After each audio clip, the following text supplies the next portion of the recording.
This program is rated PG. It contains themes and scenes which may not be suitable for very young audiences. Parental guidance is advised.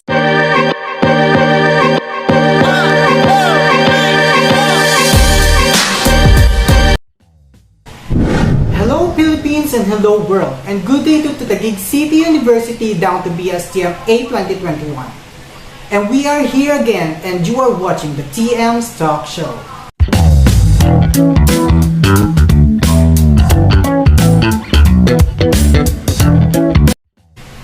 we are here now to talk about some various topics that will give you some ways and will teach you how to be safe.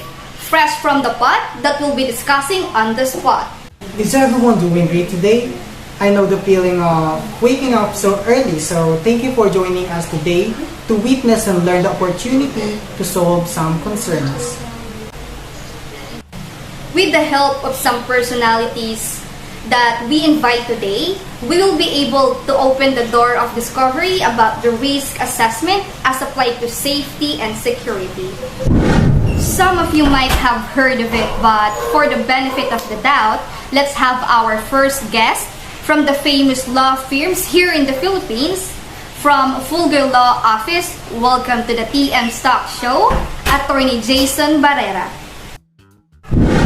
Thank you for having me here. I would like to take this opportunity to discuss to you the relevant legislation on safety and security requirements.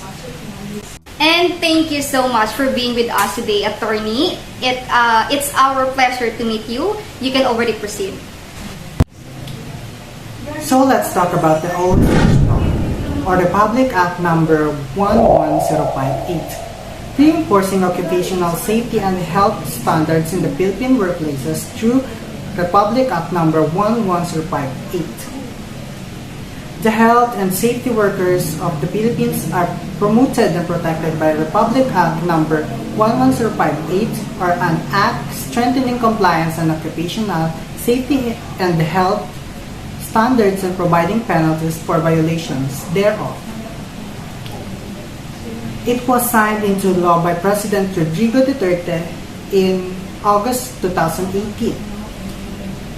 The Department of Labor and Employment released the implementing rules and regulations in December 2018 upon the approval of Labor Secretary Sylvester H. Bello III. The OSH law provides that each Filipino worker is protected against injury, sickness, or death through safe and healthful working conditions, and that employers must promote strict but dynamic, inclusive, and gender-sensitive measures in the formulation and implementation of policies and programs related to occupational safety and health. It applies to all establishments, projects, sites, including the Philippine Economic Zone Authority, establishments, and all the other workplaces. The exposure to safety and health hazard is the basis for having high-risk establishment, medium-risk establishments, and low-risk establishments. All covered workplaces must have an occupational safety health program that is approved by the DOLE. The OSH program must have the following. First, statement of commitment to comply with OSH requirements. B, general safety and health, including a drug-free workplace. Next one is HIV and AIDS, tuberculosis, and hepatitis prevention control. Company or project details. Composition and duties of the Safety and Health Committee. Occupational safety and health personnel and facilities. Safety and health promotion, training, and education. Conduct of toolbox meetings, accident, incident, illness investigation, recording, and reporting. Next is provision and use of personal protective equipment, provision of safety signage, dust control and management, and regulations on activities such as building of temporary structures and lifting and operation of electrical, mechanical, communication systems, and other equipment. Provision of workers' welfare facilities, emergency preparedness and response plan, waste management system, and the last one is prohibited acts and penalties for violations. Each workplace must have an OSH committee to oversee the overall management of the OSH program. An OSH officer must be present in the workplace at all times to ensure the enforcement of the OSH program. The DOLA requires all the safety health personnel to undergo mandatory training on basic OSH for safety officers. It also requires all workers to undergo the mandatory 8-hour safety and health seminar that must have a joint employee orientation. Workers also have duties such as following the OSH programs, using the PPEs, other safety devices, and reporting work hazards to the supervisors. And the following rights of the workers are indicated in the OSH law. The first one is workers' right to know. The second one, workers' right to refuse to unsafe work.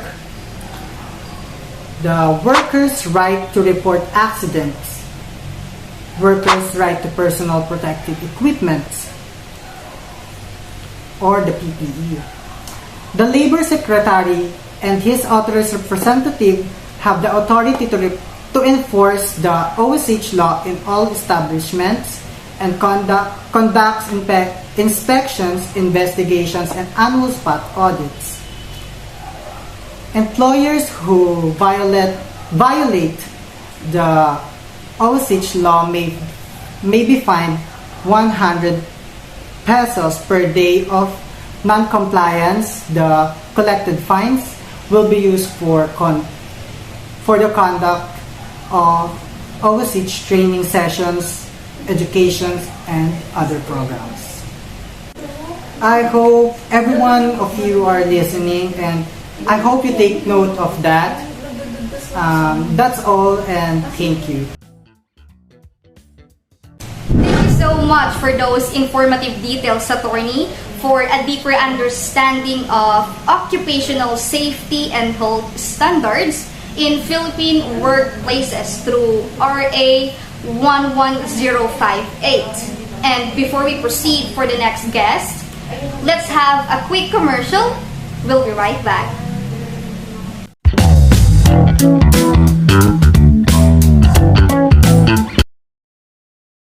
Hello, my name is Sid.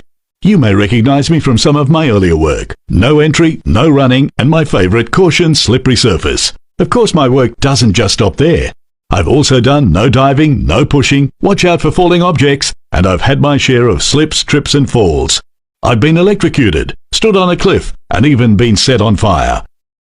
However, I am a trained professional, so don't try any of this on site. But when it comes down to it, I'm just like you. I live an active life. I like to windsurf, canoe, hike, skateboard, swim, hang out with friends, water ski, ride a bike, ride a horse, wear a dress, dive, read a good book, go to work in my pants, and sometimes shoot stuff. I keep clean, recycle, and have a massive pair of scissors and a comb. So you could say I've been around a bit. But let's face it, most of the work I do can be avoided. Like wearing a harness at heights in case you fall. Be aware of your environment. Stay away from obvious hazards. And don't stand underneath or in between big things that can squish you. In our line of work, we all need to put a little bit of thought into safety when we're designing a project. For example, Wouldn't it be better if the safety switch wasn't located behind two giant fans at the base of an electrical shaft? Or if there was a way of working at heights without actually working at heights? Maybe we could make some of the big stuff somewhere else and just bring it in when we needed to, and then just put it together on site. If only we could travel into the future to see how design decisions made today can have an impact on tomorrow. When this office was designed and built, a certain type of carpet was used in the fit-out. Unfortunately, everyone blamed Mr. Plumpton's love of experimental cooking, particularly his sprout and camembert pie, for the nausea and obnoxious gases that were making everyone sick. The real culprit was actually the carpet, off-gassing, slowly releasing toxic fumes. Getting rid of Mr. Plumpton didn't really help. And who would have thought that when Sam here was digging a trench, because it wasn't properly shored, he was actually digging his own grave? But that's not all. Even some of the simplest design decisions can have huge implications. When this hospital was finished, the height of the light fittings and the need for extra bed space meant that the only way to change a simple light bulb was by trampoline. Even something simple, like opening a window, can be a potential hazard when not considered properly. If we journey further into the future, we can see how mankind has evolved to adapt to deal with these hazards. For example, the problem of falling objects, and indeed falling people, will be a thing of the past. And that those hard-to-reach places will no longer be considered hard to reach, but more a test of skill and flexibility. But problems seldom go away, they're just replaced by new ones. The reality is, we don't have a time machine, and it's unlikely we will change into flying rubber people. But the WHS laws around the country have changed. We now have a responsibility to remove hazards through the design process. At Lang O'Rourke, we want to lead the way in smarter thinking and safer design in the life cycle of our projects, construction, design maintenance, operations and demolition. The smarter we are, the safer we become, which means more construction off-site, less working at height or in confined spaces, fewer accidents now and in the future, shorter delivery times, and happier clients. So please, think about the decisions you make today and the impact they'll have tomorrow. See you around and stay safe.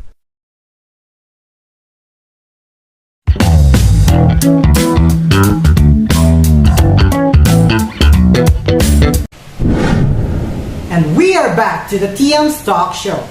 And for our next personality who take our invitation to share her knowledge and thoughts from one of the known successful company here in Manila, let's welcome the CEO of the SAG Corporation, Miss Renalyn Castillo. Good day to you all. I'm happy to be here. Thank you for accepting our invitation today, Miss Castillo. It's our pleasure to meet you. It is my pleasure to be here. And for this day, I just really want to share some knowledge and information about ways to ensure safety and security in the workplace, especially in my own company, since every workplace needs to ensure and meets the proper health and safety regulations. Having organizational safety and security processes can help manage and prevent injury, theft, and damage in the workplace. As the CEO, I need to be responsible for my employees to maintain workplace safety. Here are the ways you can ensure safety and security in the workplace. First, implement a security system and promote it. Once you have your security system in place, ensure you make any potential intruders aware that there is a system. A robber is less likely to target a residence if they notice security cameras or signs. Businesses can follow this example and inhibit criminals from striking by advertising their security measures.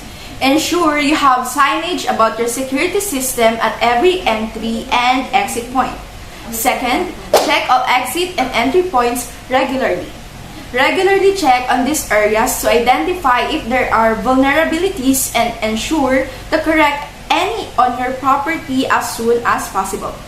Majority of intruders enter businesses through the doors and windows. Check this continuously. Third, train all employees. It is important that all your employees are on board with protecting your business and are knowledgeable about your safety and security procedures. Promote interest in the business's safety and security by involving your team in the planning process for these procedures.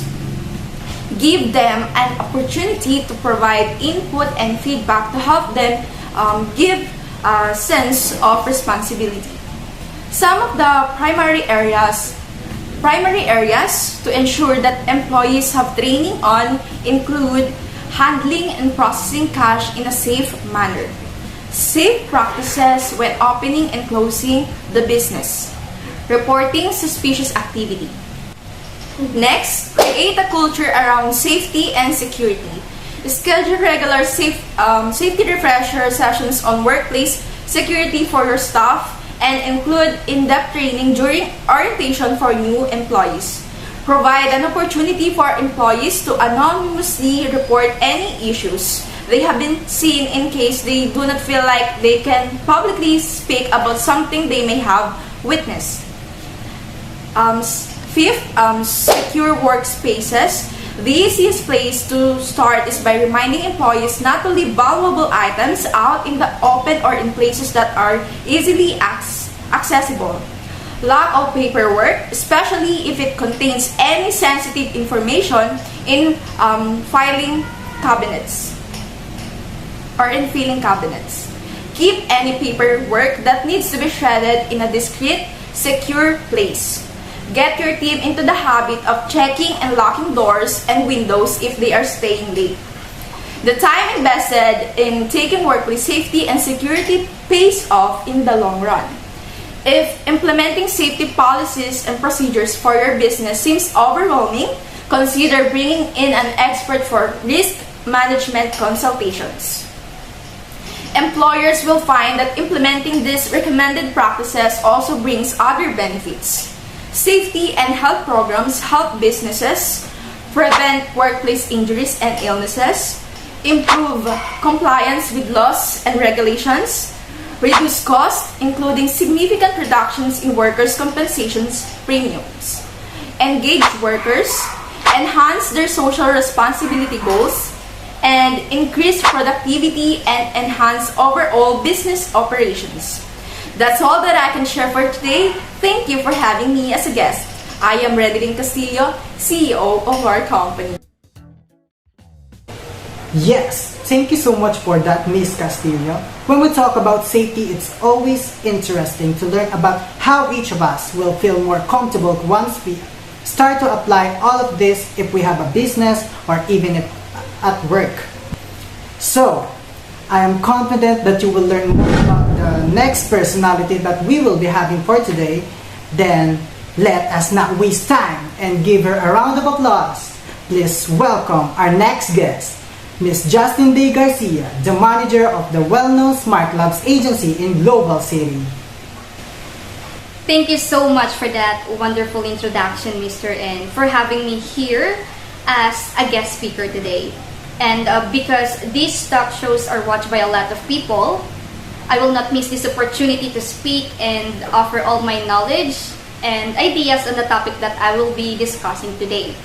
And this topic that would be rules and regulations in business enterprise. So first things first, when we say rules and regulations, that means a set of written policies made by the company, higher level of authority and bound to follow of the employees and also the stakeholders.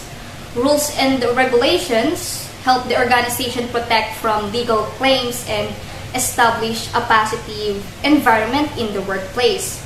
So what are the examples of rules and regulations? For example, in our company, me as a manager, we prefer to keep the rules as general as possible. So we have rules in our company, which is the first one is the safety rules that must be observed, and of course the absence and tardiness policy.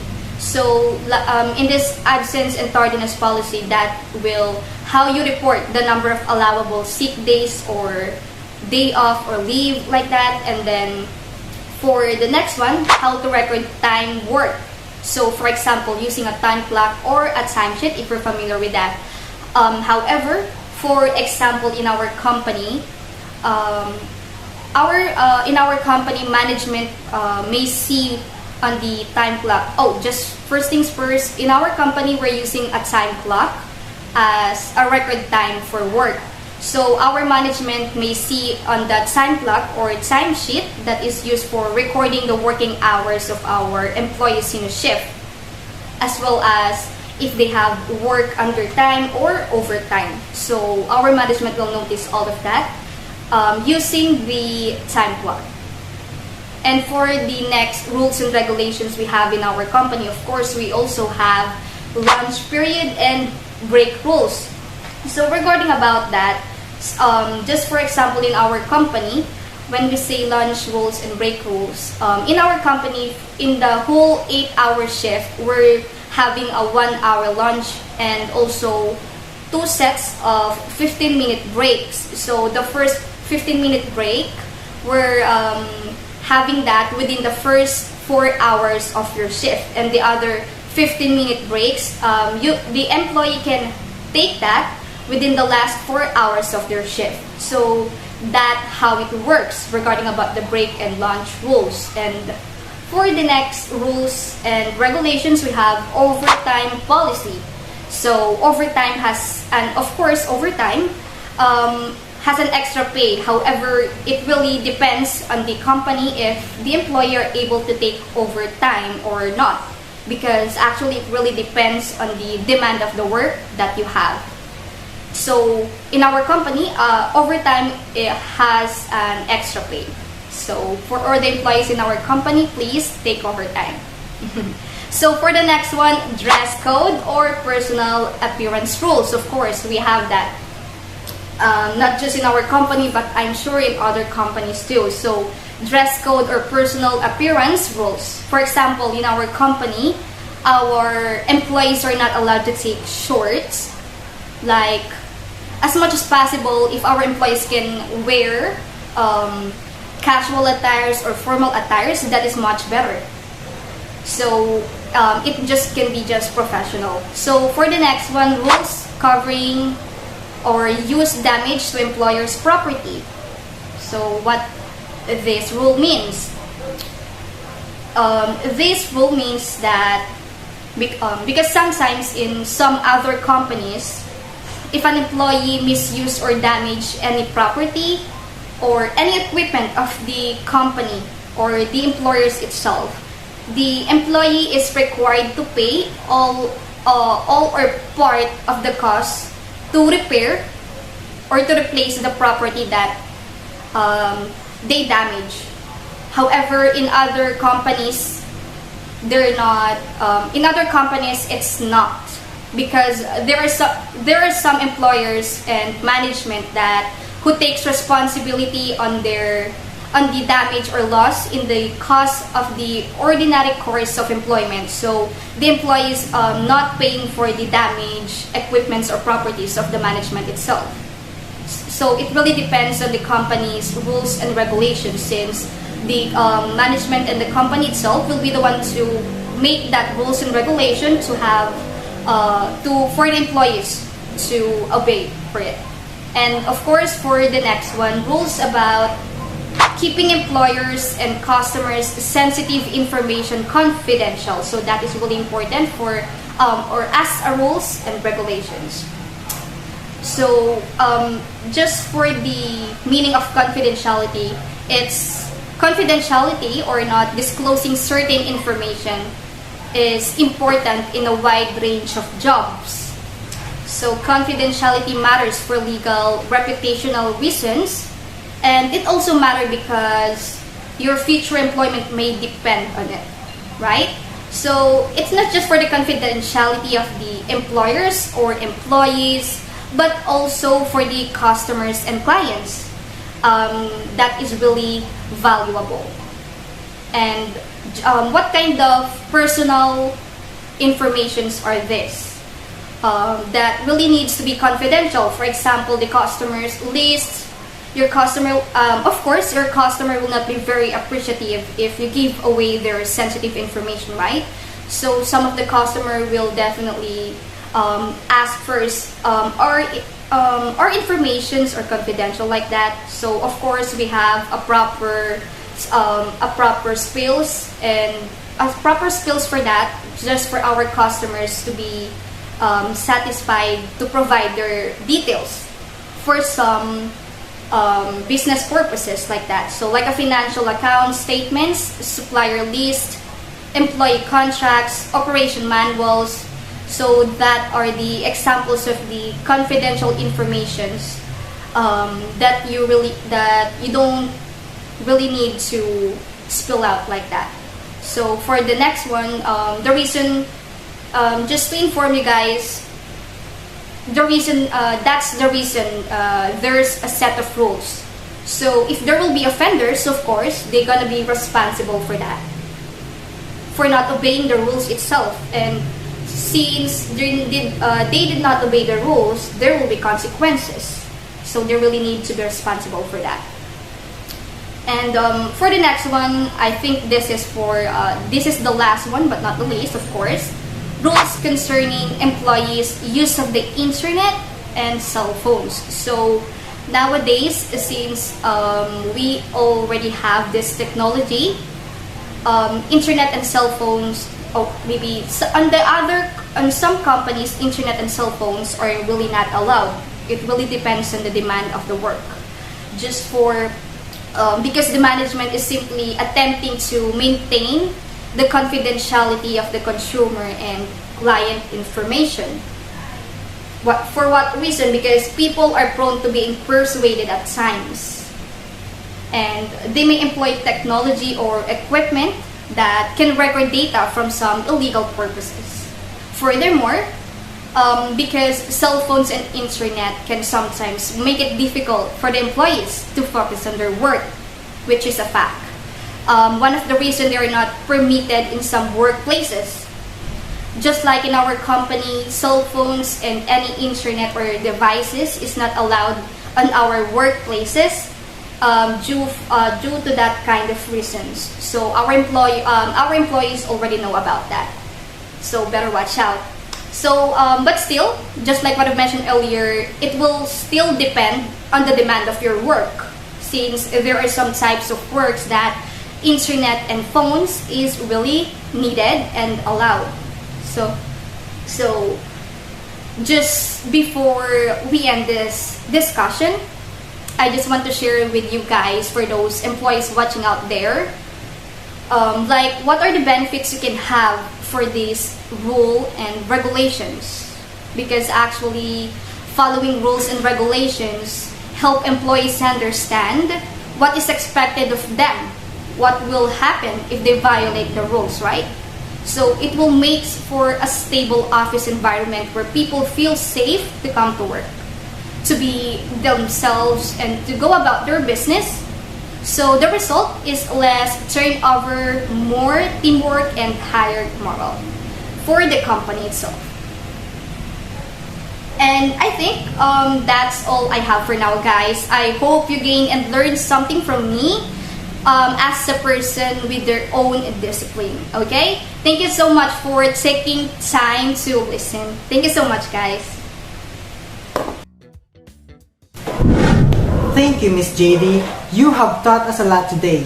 For a better knowledge of the subject you discussed and to the meaningful advice you provided, and to the viewers, if you are watching, I hope you're taking notes for your own benefit. And for a short break, let's take a look at this clip.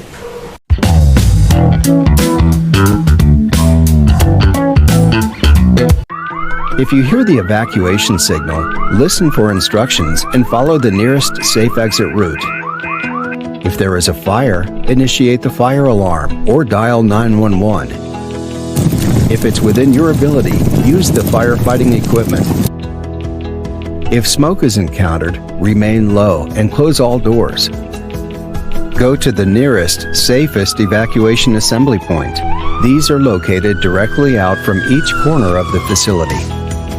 If there is an active shooter, be aware of your environment and any possible dangers. Take note of the two nearest exits.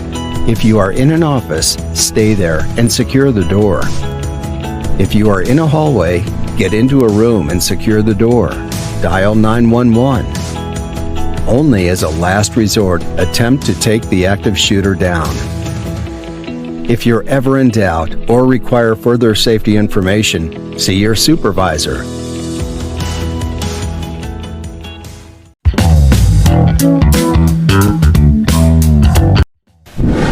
And we are back again to the TM's Talk Show. Let us welcome our last but not the least personality today, Ms. Jermaine Sama, who is a program manager for response and recovery with a master degree in emergency and disaster management. Thank you for being with us today. It's my pleasure, Mr. And without further ado, as an emergency response professional to develop emergency response plan, I would like to share this topic with each and everyone so that they may learn something. And I am confident that you guys will choose to listen just to be safe. This topic is all about some workplace emergency procedure. So, before proceeding, let me ask first, what are the types of emergency in the workplace? So, here are some examples. Number 1, weather emergency or natural disaster, which includes floods, tornadoes, wildfires, and of course, earthquakes. Next is the illness or accident, active assailant, terrorism, and lastly, industrial accident. For the next one, what are the things we can do when this kind of emergency occur? So first, contact your property manager. When an emergency or disaster occurs, it is crucial to understand that the property manager must handle the situation first. About the emergency processes, better ask maintenance since they are the ones who has more information and who knows where are the alarm system, emergency lights, equipment, and building security processes. Next, install alert and alarm systems. If you manage your own building, it is up to you whether you like it or not to install emergency alert systems. However, many commercial alarm companies provide all-in-one solution that includes security alarms, fire alarms, and even carbon monoxide detectors. Third, purchase and maintain emergency equipment. Some businesses are required to provide safety equipment such as protective gear to their employees because of the nature of the work being performed. Even if your business does not involve handling dangerous chemicals or operating heavy machinery, you still should keep basic emergency supplies in your office such as fire extinguisher, defibrillators, and first aid kits. And for the last part of the topic, preparing your team. It is important to prepare your team for the unexpected by explaining your accident and emergency procedure in the workplace. Since we can't always predict how someone will act, but preparation and the education can go a long way in ensuring that your employees will respond appropriately in an emergency. First, we have establish a chain of command. Make sure your team knows who is in charge in an emergency or disaster situation. The chain of command that you establish in your workplace should take into consideration the nature of your business, the size of your business, and your facilities. Next, establish processes. Many people panic in the face of an emergency because they simply don't know what to do. By establishing these processes and making sure your employees understand it, you may be able to protect your workers if the unthinkable happens.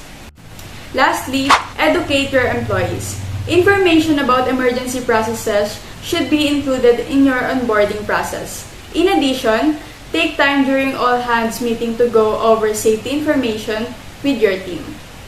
Employees who have responsibilities in disaster situations should be provided education and training. This may include training with first responders, community emergency response team, or the Red Cross. So that's it, guys. I believe this includes my discussion. I hope you learned something from it that you can apply for your own safety in the future. Thank you very much for sharing your insightful and instructive expertise with us today, Ms. Jermaine. Well, it's time to wrap up the show.